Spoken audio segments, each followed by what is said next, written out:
Welcome back to RT America. The nation's third largest city is being rocked by a soaring murder rate. The Chicago Police Department says the city's murder rate is up by 72%, and shootings have climbed to more than 88% in the first 3 months of this year.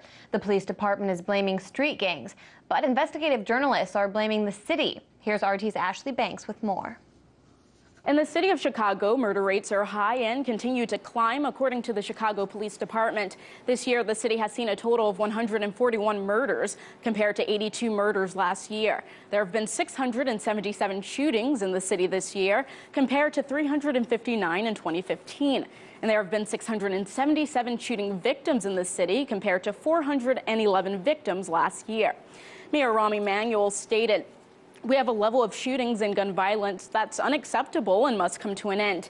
It means we have to have a leadership and a lead from the front and get not only our officers' morale level up, but our violence level down." So why is this happening? Well, police say the rise in violence is driven by gangs, mostly contained to the city's south and west sides. However, investigative journalists and Fight Crime Invest in Kids, a nonprofit anti-crime organization, are linking the rise in crime to the shutting down of schools and the high unemployment rate.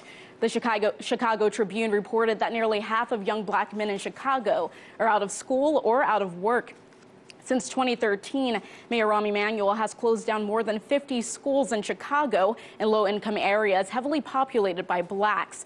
Now, those students have to walk long distances to attend overcrowded schools because schools aren't equipped to properly handle a large volume of students. Students drop out at alarming rates, lacking knowledge and work experience, thus adding to the unemployment rate. So many end up partaking in illegal activities such as joining gangs, adding to the rise in crime and the rise in homicides.